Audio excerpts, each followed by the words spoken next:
All right, guys, welcome back to the show. And our guest is Bisi Akintayo. She's the CEO of GT Suites. It's a leading global real estate company with operations in Nigeria, Dubai, and the US. And she's known as a trailblazer in e-commerce and real estate. Impressive. She began her career as a stay-home mom and now empowers others through mentorship, training, and advocacy for women's property ownership. It's pretty important, and she has numerous awards. Also the co-founder of the Stephen Akintayo Foundation, dedicated to transforming lives and through charity and education. All right, interesting, very interesting. We're talking about real estate and how we can transform Nigeria's real estate sector. So what do you think are the key challenges facing Nigeria's real estate, and how do they impact societal growth? Okay, thank you very much for having me on your show this morning. So we do have quite a couple of challenges facing the Nigerian real estate sector. We're just going to be picking a couple of them, maybe about 2 or 3 because of our time. So the first one, which I will talk about, is the hike in prices of building materials, for instance. So we have, and this is of course due to the inflation that we all have going on in the country. So this is one of the major challenges currently that is being faced in the real estate sector here in Nigeria today. And this actually affects the prices of how much you have to put in the property for people who has to buy it. For instance, if I as a developer I put a property as an off-plan sale, and I am putting it at 50 million naira, and in the next couple of months, due to the hike in price, I discovered that 50 million naira can no longer finish the building of the property for the clients. That poses a major challenge, a major problem. Then we also have the issues of bad road network, of course, which sometimes could pose a challenge as well to building some of to builders, developers, because when you have bad roads, the car or the lorry or whichever one coming with the building materials breaks down, then sometimes they might be prone to theft and a couple of others, which would also might affect as well. Then we also have this the bureaucracies of long chain of government having to approve building plans, and which takes maybe forever. And of course, when I already planned that I'm going to finish a project in the year 2025, and the building permit is taking like forever, and I don't have a building permit, and the people who are expecting me to deliver on my promise, I have not even started building just because my building permit is not out. So these are a few challenges which is actually affecting the developers, the real estate sectors at the moment. Like I said, there are numerous challenges, just to mention just a few of them. So how would you suggest that if we at least successfully highlighted these challenges, how would you suggest that we can effectively create an enabling environment for real estate investments and development in Nigeria? Okay, so I'm going to actually pick some points from the UAE market, for instance, that could actually help us to resolve some of these challenges that we face in our own real estate sector in Nigeria today. So some of them is, number one, is looking at the fact that the government has to find a way to work with the public-private sectors to be able to ensure that, number one, the roads, of course, are good enough for them to bring in their materials. Number two, I don't have power over it. A lot of us don't have power over it. But if at least the inflation we are facing at this moment will not be as high, and there's the prediction that by Christmas is going to be about 2,000 naira. By next year, maybe about 2,500. I don't know how true that is, but we don't pray for that. But if it can actually even go below what we have right now, at least that could actually pose a good chances for people who are developing properties here in Nigeria to be able to meet up with what they have promised their clients. I've been traveling to the UAE for the past 7 years. I've never seen their currency actually affected by inflation. I've never had inflation in the country. It's always been 3.6 dirhams to $1 since I've been traveling there. So they are not affected by those challenges. Then also the fact that we do not have long payment spread for our properties, and this also is because of the high interest rates, which I didn't mention earlier, which also is a challenge that is being faced by Okay, the well, property sector. let's talk about how UAE supports African entrepreneurs and how can we replicate that locally here in Nigeria. Yes, the UAE has been supporting African. Generally, if you go to the UAE, for instance, or if you check them out online, you will discover a lot of programs, economic forum for Africans that they've actually been able to bring together, put together for Africans to come into the market and talk about what they do, how UAE can also support in terms of financing as well, to ensure that Africans get access to some funding. Africans also get access to some private companies, organizations in the UAE who can support their vision, who can also partner with them. So the UAE has really been promoting and supporting a lot of Africans in the UAE. And I, of course, I'm an African in the UAE. And I would say that the UAE, of course, is one of the people who has supported and built an enabling environment as well for us to be able to thrive and do business in the country. So how would you what would you tell Nigerians? So what can Nigeria learn from all of this, from the African success in UAE's real estate space? Okay, there's quite a number of things they can learn, of course, from the success of Africa, from UAE. Looking at how UAE started, just a bare land, just sand and nothing. The only thing they had was a vision. So they had a vision that they want to make UAE a better place. They want to make UAE the global place where everyone will be talking about and coming into in the country. So because of the vision they had, they were able to sell this vision to people. Now they have a vision for the next 10 years to even have UAE quadruple the current size in economic growth that they have at the moment. So the first thing I would say that we can emulate is have a vision for our country. So what is the vision we have for Nigeria, for instance?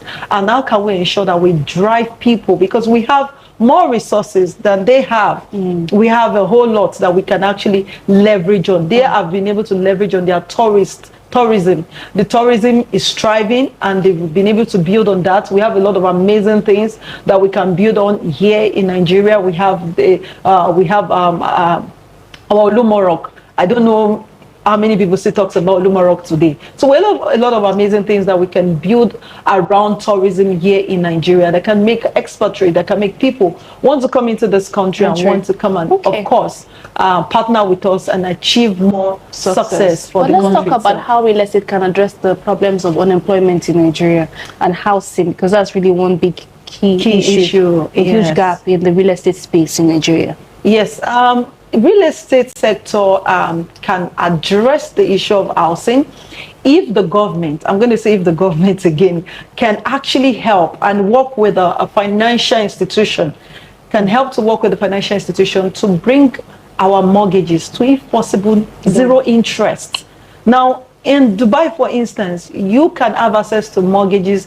You pay for property for the next 10 years, for the next 5 years, for the next 3 years, 4 years without zero interest rate. The government of Dubai has subsidized. There's so much money coming, so they don't have to stress over you. But we can also get to that level. We can get to that stage whereby the common man, the average man who actually earns minimum wage can own a property because he also has a long-term interest rate or payment plan with zero interest. So if I know I'm not paying any interest on the property I'm acquiring, what is that going to do for my citizen? What it's going to do is that it's going to help to actually create, number one, more jobs for people. It's going to, of course, number two, have more Nigerians have that benefit of owning their own properties and not immediately thinking of Japa.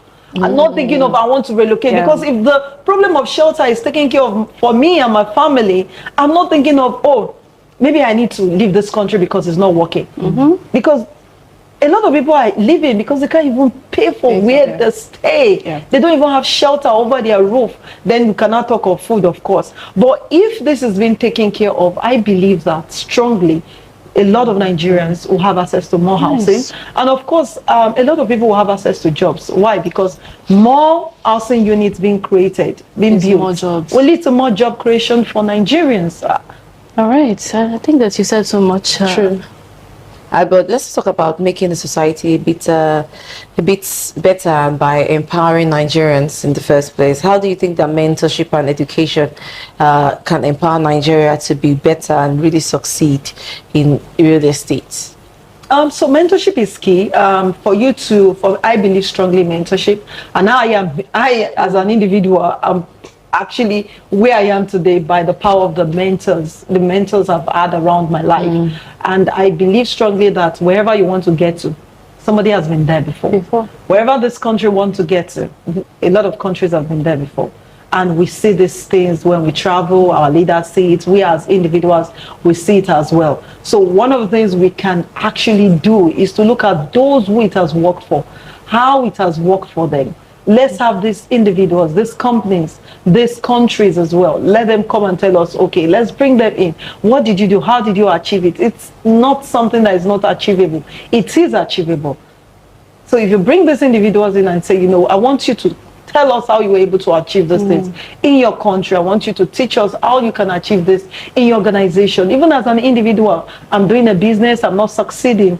I just need to find somebody who has succeeded and to guide me and to put me through. Some of them, you might not have access to them physically, but some you can get access to them via their books, via their materials, their trainings, their conferences. And we do go for a lot of these conferences, both home and abroad. And we can emulate some of these things and bring it back home to achieve a better place for ourselves and to also have expatriates. Like I say to people that whenever I'm traveling back home, I always see a lot of expatriates coming into Nigeria. Why? Because there's milk and honey in this country. And that's why I can never use my mouth to say bad about this country, because this country has so much. When there is problems, living in the country, though. There is solution. I do still live in this country. But it's just that you have to bring the money into the country from Dubai, because I understand. Absolutely. Yes. So for me, actually, there's a lot of milk and honey in this country. And if we can just open our eyes to see it and not saying evil about the country, as long as people can come in, expatriate, to make money out of this country. So that's to tell me that I, as an individual, then we as a country, we also have to harness the good of this country. And whenever there's a problem, of course, there is money in any problem you find. Nice. I like how you just said it. But to wrap up the conversation, what steps do you think should be taken to sort of ensure that real estate becomes the main driver in the society, which of course will bring about societal transformation? Yes.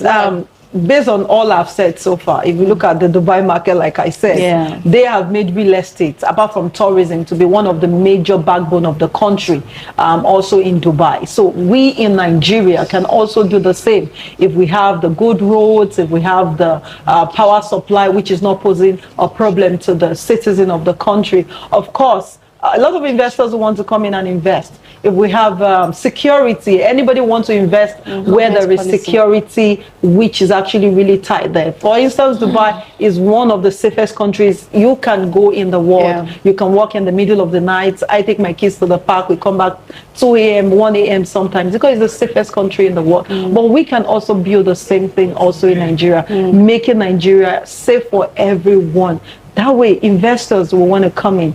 And also, we don't want to leave the country, because we believe that there is enough security in the country. Our lives, our families, our loved ones, our properties are all protected. So doing that would really, really help. I think you hit the nail on the head. I think that's just people like you who are doing so much doing well in real estate have to band it together and look for a way to change the real estate sector in Nigeria. Thank you so much. Thank you for coming. Any last words?